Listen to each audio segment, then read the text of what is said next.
Līdz ar siltā laika iestāšanos bērnu traumatisms kļūst par vienu no aktuālākajām problēmām. Mediķi norāda, ka traumām bērnu vecumā ir raksturīga sezonalitāte ar maksimālo uzliesmojumu vasaras mēnešos, kad bērni brīvo laiku pavada aktīvā atpūtā. Jāņem vērā, ka bērniem ir vasaras garais brīvlaiks un liela daļa bērnu uzturās pilsētās. Un, protams, mums ir jārēķinās ar to, ka brīvajā dabā, tātad spēļu laukumos, sporta laukumos, arī neorganizētās sporta nodarbībās, ja, bērni gūst dažādu raksturu traumas. Protams, ir lēkātāji uz batuta, ir braucēji ar velospēdiem, ir skrituļotāji, tajā pašā laikā diezgan liels ir arī sakosto bērnu skaits, kurus sakoši dažādi klejojoši suņi, kaķi, protams, neiztrūkstoši autotraumu skaits. Vasarā viens no iecienītākajiem aktīvās atpūtas veidiem ir peldēšana. Vecākus īpaši aicinām padomāt par drošību atpūšoties ūdenstilpņu tuvumā, neatstāt bērnus bez uzraucības, kā arī neļaut peldēties nezināmās, nepārbaudītās vietās. Pirmais ļoti svarīgais uzdevums ir vecākiem informēt bērnus, kas ir droša vide un kas nav droša vide. Ja mēs, piemēram, ņemam vērā to, ka ļoti daudz bērni noslīkst dažādos atklātos ūdens avotos, baseinos, jūrā, ezerā, upē, tātad viens ir skaidrs, ka bērnus nedrīkst laist vienus pašus, peldēties, vienmēr būtu jābūt kādam pieaugušajam. Valsts ugunsdzēsības un glābšanas dienests aicina būt ļoti uzmanīgiem atpūšoties gan uz ūdens, gan atrodoties pie tā un ievērot elementāru piesardzību, jo arī laba peldēt prasme nevienmēr spēs paglābt nelaimē. Ja nelaime tomēr notikusi, nekavējoties ir jāzvana glābšanas dienestam pa tālruņa numuru 112. Piezvanot uz 112, jums ir jācenšas nomierināties, un pat ja jūs nezināt, kur jūs atrodaties, ir jāatbild uz dispečera jautājumiem. Galvenais, kas glābējiem ir jāzina, kas ir noticis un kur ir noticis. Atceries, glābēji nevar ierasties dažu minūšu laikā.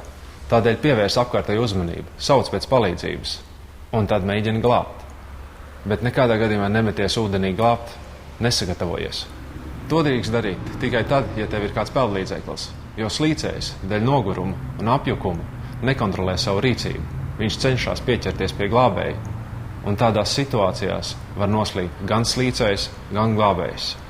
Ja slīkstošais ir tuvāk krastam, mēģina padot viņam kādu peldošu priekšmetu, koka gabalu vai pamest dvieļa galu, siksnu, bet pats galvenais – zvani 112 un izsauc glābējs. Tad, kad mēs esam izvilkuši cilvēku no ūdens, vienmēr vajag sākumā veikt reakcijas pārbaudi. Tas nozīmē, mēs viņu pakratām aiz pleca un skaļi uzrunājam, pajautājot: Halo, vai tu mani dzirdi? Kā jūties? Halo, tu mani dzirdi? Un vērojam, vai ir atbilde no šī cilvēka. Ja no šī cilvēka atbildes nav, tas nozīmē, ka viņš ir bezsamaņā un tūlīt pat ir jāizsauc ātrā palīdzība. Pēc ātrās palīdzības izsaukšanas tūlīt pat nekavējoties mēs pārbaudam elpošanu. Ja cietušais mums neelpo, uzsākam ar 30 sirds masāžām un 2 mākslīgām ieelpām. Savukārt, ja cilvēks mums elpo, viņš ir jānogulda stabilajā sānu pozā, lai saglabātu elpceļus atvērtus un lai pasargātu no aizrīšanās ar atvemto kuņģa saturu, jo pēc slīkšanas bieži vien cilvēkam var būt spontāna vemšana. Ja ir bijis slīkšanas gadījums, kur cilvēks ir izglābts un viņš ir pie samaņas, obligāti ir jāsauc ātrā palīdzība. Obligāti šis cilvēks ir jānogādā mediķu uzraudzībām. Jo pat, ja liekas, nekas nav bijis, ūdens var nonākt elpceļos un var radīt vēlīnas problēmas, kas var attīstīties pēc dienas vai 2. Pat it kā liekas, ka jūtās pilnīgi normāli, bet šīs sūdzības un pēkšņi nav var iestāties pēc kaut kāda laika. Vecākiem ir rūpīgi jāpārunā ar bērniem aktīvās atpūtas traumu riskus, neaizmirstot par drošības līdzekļiem. Ja bērnam tiek pirktas skrituļslīdes vai skrituļdēles, tad vienmēr komplektā jānopērk ceļu, elkoņi, plaukstu sargi un, protams, arī ķivere. Lai mācību gada izskaņā bērniem un jauniešiem atgādinātu par elektrības bīstamību, nepieciešamību ievērot brīdinājumu zīmes, kā arī par elektrodrošību mājās un pavadot laiku ārpus tām, akciju sabiedrības sadalas tīkls uzsāka ikgadējo informatīvo elektrodrošības kampaņu Ar elektrību neriskē, izdzīvo. 4. gadu jau mums turpinās šī kampaņa Ar elektrību neriskē, izdzīvo. Un, jāsaka, ka tas sākums bija tāds, ka faktiski veicot statistiku, mēs konstatējam, ka regulāri īpaši vasaras periodā bērni aiz neziņas cieši no elektriskās strāvas iedarbības. Tātad ir dažādi veidi elektrotraumas, jāsaka, ka viņas ir diezgan smagas, grūti ārstējums, ir arī letāli iznākumi. Un tāpēc mūsu darbinieki visā Latvijā iet uz skolām, runā ar bērniem par šīm lietām, izglīto viņus, beidzās tas viss ar finālu, kas ir šodien. Un jāsaka, ka tas rezultāts ir gana labs. Mēs skatāmies, ka šis traumatismu skaits bērnu vidū samazinās ar katru gadu. Bērni paliek gudrāki. Jāsaka man, ka bērni dažreiz ir pat gudrāki nekā viņu vecāki šai ziņā. Kampaņas ietveros tika izveidota īpaša mājaslapa ar elektrību neriskē.lv, kurā interaktīvā veidā bērni un jaunieši var atkārtot zināšanas elektrodrošībā, un tajā piedaloties konkursu kārtībā bērni un jaunieši saņēma balvas īpašajā akcijas noslēguma pasākumā Grīziņkalnā.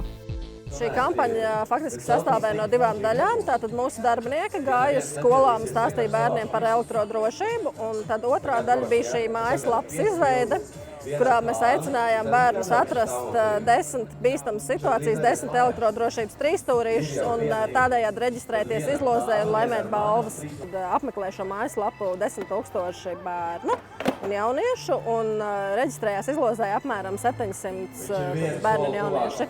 Mēs katru gadu domājam, kā mēs varētu piesaistīt šos bērnus un jauniešus, kā viņiem padarīt šo elektrodrošības tēmu gan interesantu un saistošu. Šogad mēs esam piesaistījuši Kārli, kas aizrauja bērnus ar skateboardu, bet jāteic, ka ar katru gadu mums arvien grūtāk un grūtāk paliek, jo tās bērnu intereses ir ļoti daudzpusīgas. Taču nemainīgi, mēs turpināsim šo savu elektrodrošības izglītošanu, stāstīsim bērniem par to, cik bīstama ir elektrība, par to, ko drīkst darīt elektrolīniju un elektroiekārtu tuvumā un attiecībā arī uz to, kā rīkoties mājās ar šīm visām mājsaimniecības elektroiekārtām. Aicinot bērnus un jauniešus ievērot elektrodrošības noteikumus, akciju sabiedrības sadalas tīkls mērķis ir novērst bīstamas situācijas elektroiesaišu tuvumā un samazināt elektrotraumu gadījumu skaitu. Kā liecina statistika, elektrodrošības noteikumi ir jāatgādina nepārtraukti. Es piedalījos un vēl es uzzināju, ka elektrība ir ļoti bīstama un ar viņu nevar spēlēties. Jāsargā mazos no rozetēm un vadiem, kuri ir iesprausti rozetēs.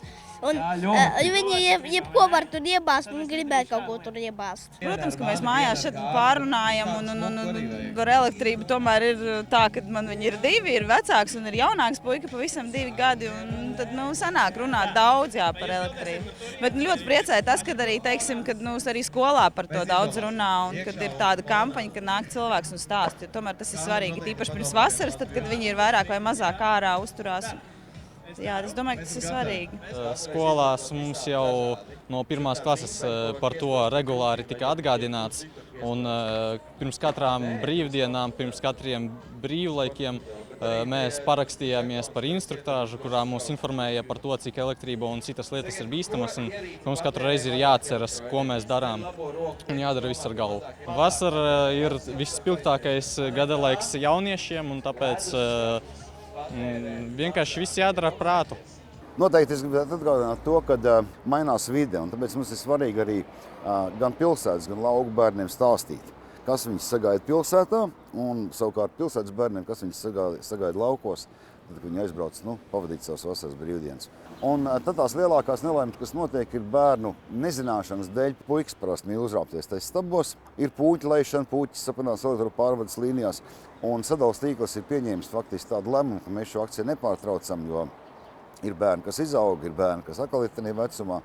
Domāju, ka viņi būs tāda ilggadīga un ilgmūžīga programma, kuru mēs arī centīsimies stāstīt par šīm no vienas puses labo lietu, no otras puses slikto lietu. Mīļie vecāki, esam saviem bērniem kā piemērs un atgādinām regulāri savām atvasēm drošības noteikumus, lai vasaras brīvlaiks visiem būtu aizraujošs un drošs. Thank you.